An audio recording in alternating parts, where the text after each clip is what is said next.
Good evening, everyone. Hello and welcome to A Course in Miracles discussion. We have a beautiful group with us. I'm Terry Angel, and my co-host is Karen Palmer. Hi, Karen. Hello, everybody. We are so happy and thrilled to bring you this every night. And if you'd like to be in here in the Zoom discussion, when we get to the part about responding, we welcome responses and questions and comments. So thank you for being here. Karen, let's get to this lesson. Can't believe we're a week into A Course in Miracles already. It has been so joyful and so easy. And I love easy peasy lemon squeezy. You know me. I love everything to be easy peasy lemon squeezy. And this has easily been one of the most wonderful groups that we have had. Terry, wherever you at. Christine, you need to mute. Thank you. I muted her. Thank you, Karen. So this lesson is our lesson number 7. And this is from the Holy Shift. So I'm going to read this very slowly so that you can really take this in. And I'm encouraging you and inviting you to quiet all the busyness and the chatter in your mind and really get completely here now, completely present with what this says. It's very powerful. And if we all really applied this to everything, we would have so much peace. So I'm going to hold that vision for our planet right now as I read this. I'm going to hold this for every person on the planet, whether they're conscious, aware, or unaware, whatever's going on for every being on the planet right now. I'm holding this space for everyone, and because there is only one, but I'm holding it together for all of the experiences that we are challenged by in this illusory world. So take a moment to drop down into your heart and hear the words. Dwell not upon the past today. Keep a completely open mind, washed of all past ideas and clean of every concept that you ever made. You have forgiven the world today. You can look upon it now as if you have never saw it before.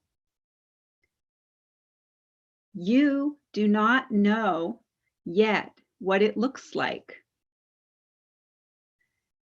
You merely wait to have it shown to you.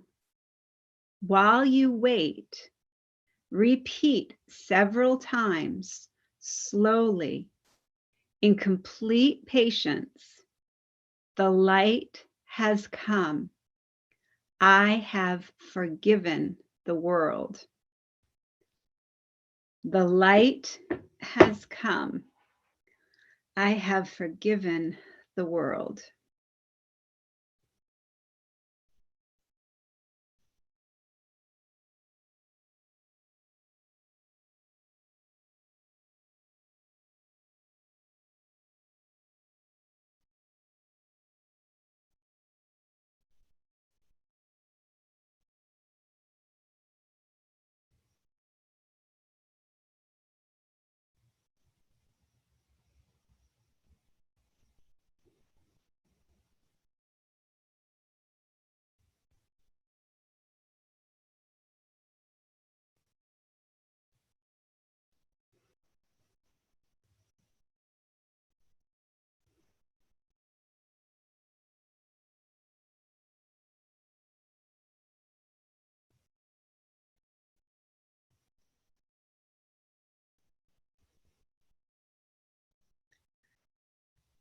Okay, so I'm going to encourage us to take this time here to just do a little reflection of what was the lesson that we had yesterday and have everybody share whatever they'd like to share. I was saying to Terry and Sharon before we all got together here, these lessons have been so helpful. And doing them together has been just the most wonderful experience. So I'm really excited about watching how we all blossom in this together.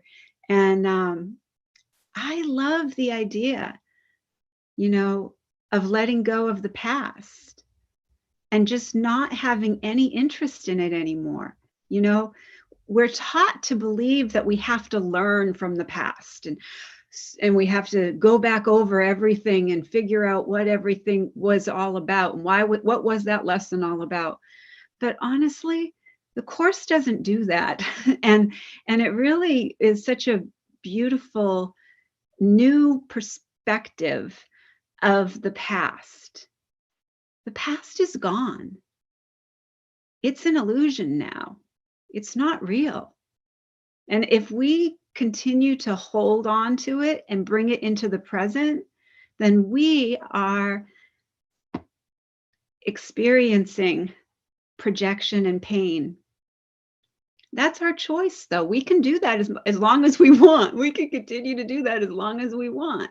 That's the beauty of this human condition. That's the beauty of this human experience. So I encourage everyone to share what they want to share.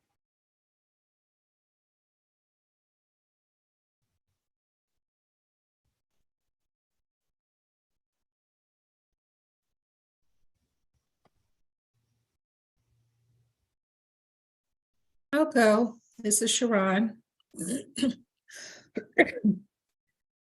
I think I heard you say, or Terry say, that this time going through the Course in Miracles, you're new or you're free or you're full and ready for it. And that's what I feel every single day. This message that we had from yesterday and the one that you just read today about not seeing the past, Karen, was in my face for 3 hours while I had lunch with a friend who I haven't seen in a long time. She's the wife of another friend who's a surgeon. They have a lot of wealth. I'm in a golf course, and this is my journey right now, is to become more abundant in my finances. And so as she's talking about her boat and her house, and we're getting ready to pay, she's pulling out, oh, I only have a 50. And it's starting to, attack me just a little bit of the past of what I was.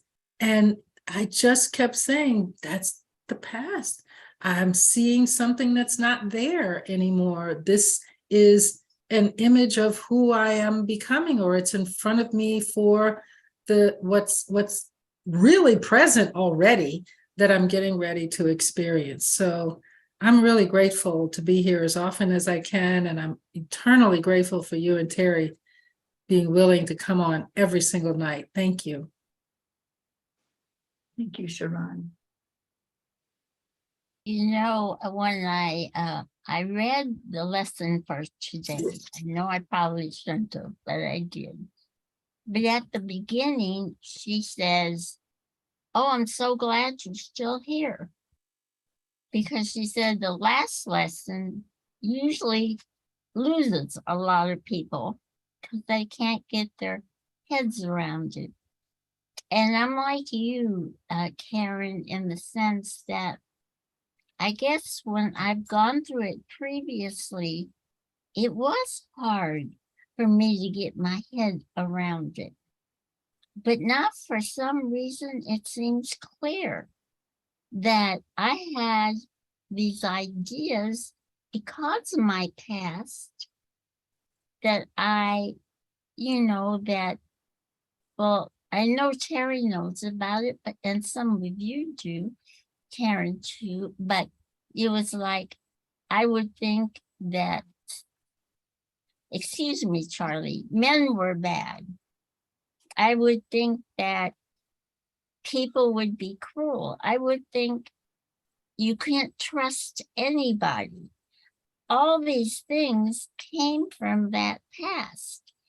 But now I can see how that was making me so unhappy and how I was so wrong to think that way. And I can see that changing my thinking has improved my life so much. Now I don't have those prejudgments and I just accept things as they're happening now. And that's happiness.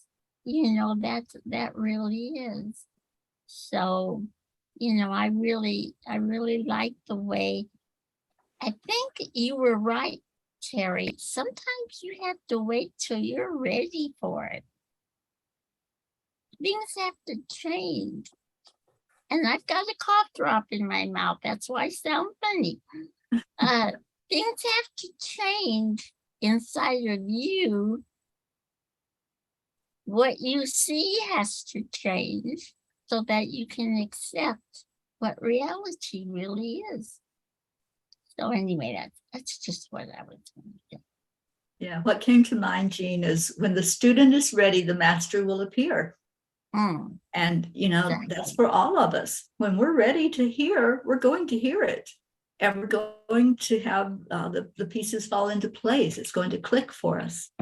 I'm so glad that you're here with us this time and that you didn't throw it out the window and give up on it. You know, so many people do. So many people put it down and never pick it back up again. And that's a big loss because this is an incredible teaching. It really is. And I've had a headache all day and I almost didn't come. And I said, no, I'm not going to do that again. I'm going to go through it no matter what. I'm going to stick with it. No, I don't know how you'll see me sometime, but I'm going to stick here. So, Yeah. Well, Jesus says all throughout the course that he doesn't make mistakes. And the people who are reading the course are being called. And if you're being called, you have the power of decision. So you really do have the power of decision. If the course falls into your lap on some level, it's Jesus. It's the love of God coming into your world. And what a blessing and what a gift that we have in order to hold each other up. So that, because this world that we have chosen to come into to experience the illusion of separation it seems very real at times. And especially when we have our loved ones not feeling well, or somebody that we care about so deeply making choices that we see are harmful to them, and we have to just let them have those experiences because it's their experience to have. And we have to hold the space to see them as their perfect, whole, complete, beautiful, magnificent self, no matter what the appearances look like. Exactly. You know, Pam, in her book, Course in Miracles Experiment, she tells the story, which I'm sure all of us are probably familiar with, but I believe it needs to be repeated. And it's the story of the two monks who come upon a body of water, and there's a woman that is either frightened or thinks that she can't cross that water. And one monk picks her up to carry her across the water. And the other monk is just appalled. And he's like, we don't do that. What are you doing? And as they got across to the other side, the one monk set her down and she was safe across the water and they went on their way. Well, the second monk just couldn't let it go. And he's still complaining about it. And the monk that had carried the woman looks at him and he goes, I set her down miles ago. You're still carrying her. So it's like, how do we let go of things that have happened in our past? How do we get beyond that thought of and the monkey mind that keeps telling us that was wrong and you shouldn't have done that and just let it go, set it down, and then it's no longer there, and move on. And I just love that story. And I think it really brings this lesson home for us that, sometimes that experience that happened in the past, we just keep dragging it into the present instead of enjoying the present moment. And I just love Pam's teaching in this whole chapter. And she was saying, just because we've let go of the past, it doesn't mean that we weren't affected by things that happened, deaths and separations and all of that. But it means that we are really enjoying the very present moment that we're in. Because if we're not paying attention to what's happening right now in this moment, then we're doing a disservice to ourselves of being able to encompass all those experiences we did have, but moving forward instead of staying back in the past where they all happened. So I love the teachings here, and it has really touched me to go over this particular lesson and to just release anything that I tried to carry forward with me into my now moments, because these are holy moments. We're only here for a short time. So when we can really enjoy the present, then we are happier. Jean, as you were saying, we have that peace inside when we're in that now moment. Charles, did you want to talk? Yeah, it's like I had that happen today, and I said to Erica, let it go. It happened hours ago, let it go. So I actually, without even reading the lesson for today, and, it's like, yeah, because that's what the monk said. That happened 4 hours ago. Let it go. Yeah.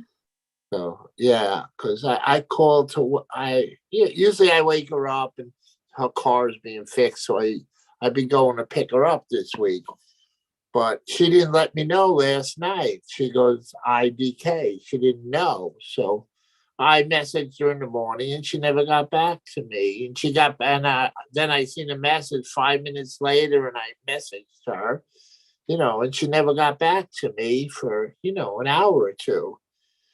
And, she goes, oh, you never got back to me. And I got back to her right away, within 5 minutes. And she wouldn't let it go. And then I said, just let it go, Yeah, it really is that simple. It really is. It's our ego that wants to hold on to it. That's Our what I ego. told her. I said, get out of your ego. Let it go. It's like, yeah. So I've been practicing it without even knowing that I've been doing it, and I've been in the spiritual thing. And I took the tree down today and it was an angel and it had my wife's name on it. It said Lisa. So it was like the last thing I took off the tree. And there was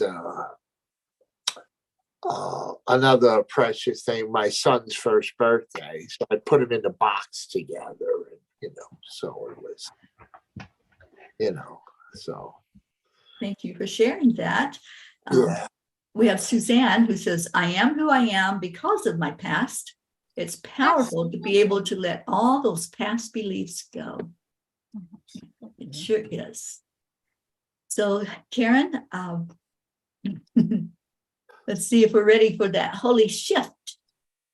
That was the holy shift. Oh, you did the whole, I'm sorry. I had a barking dog I had to go take care of.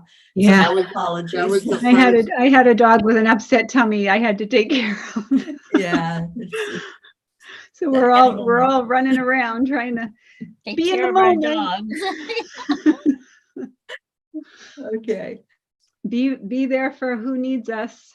That's But, right. She's got to do the sparkly one now. Yeah. So the sparkly one is, I see only the past. This idea is particularly difficult to believe at first, yet it is the rationale for all the preceding ones. It is the reason why nothing you see means anything. It is the reason why you have given everything you see all the meaning it has for you. It is the reason why you do not understand anything. It is the reason why your thoughts do not mean anything and why they are like the things that you see. It is the reason why you are never upset for the reason you think. And it is the reason why you are upset because you see something that is not there. Just take that in for a minute.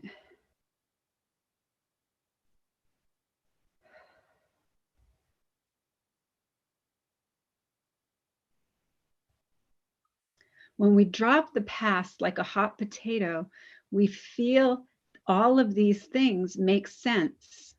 All of it makes sense. It's like, okay, yeah, that's the reason why none of this makes sense. That's the reason why I don't understand this. That's the reason why I'm upset, because I don't understand. I'm upset because I'm seeing something that's not there.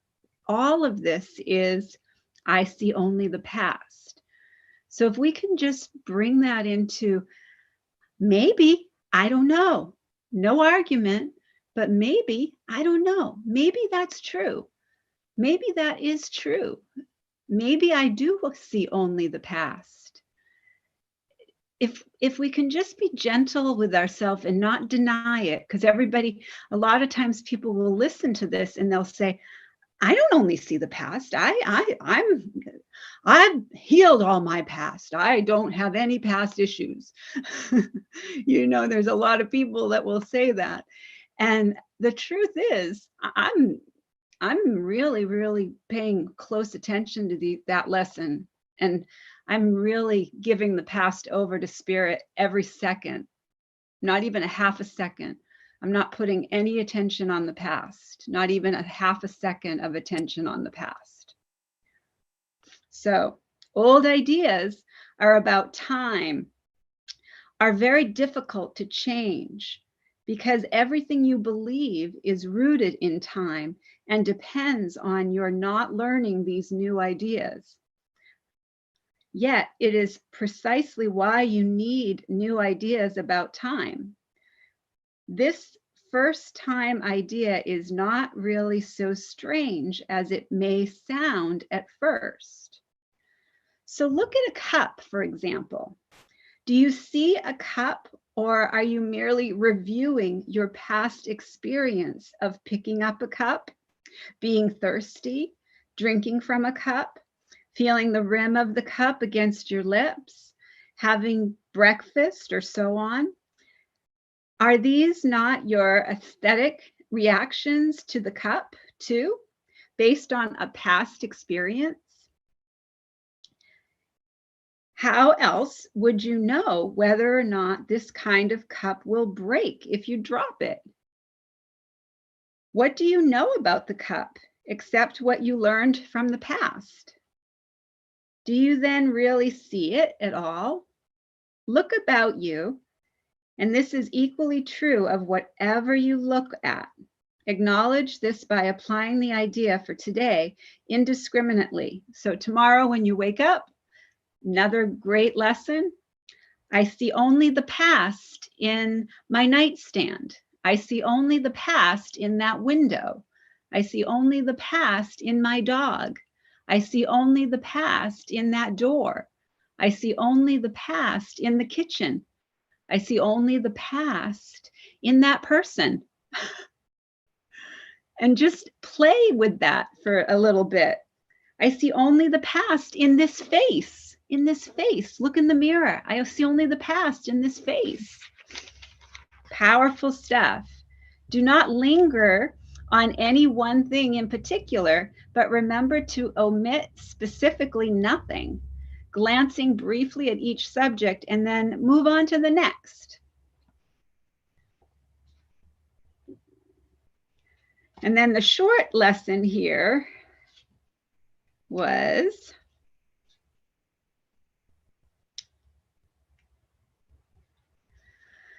as I look about, I condemn the world I look upon. I call this seeing. I hold the past against everyone and everything, making them my enemies. When I have forgiven myself and remembered who I am, I will bless everyone and everything I see, and there will be no past and therefore no enemies. And I will look upon with God on all the things I failed to see before. And then let's go back and just listen to this one more time. Dwell not upon the past today. Keep a completely open mind, washed of all past ideas and clean of every concept you have ever made. You have forgiven the world today. You can look upon it now as if you never saw it before. You do not yet know what it looks like. You merely wait to have it shown to you. While you wait, repeat several times slowly in complete patience, the light has come. I have forgiven the world.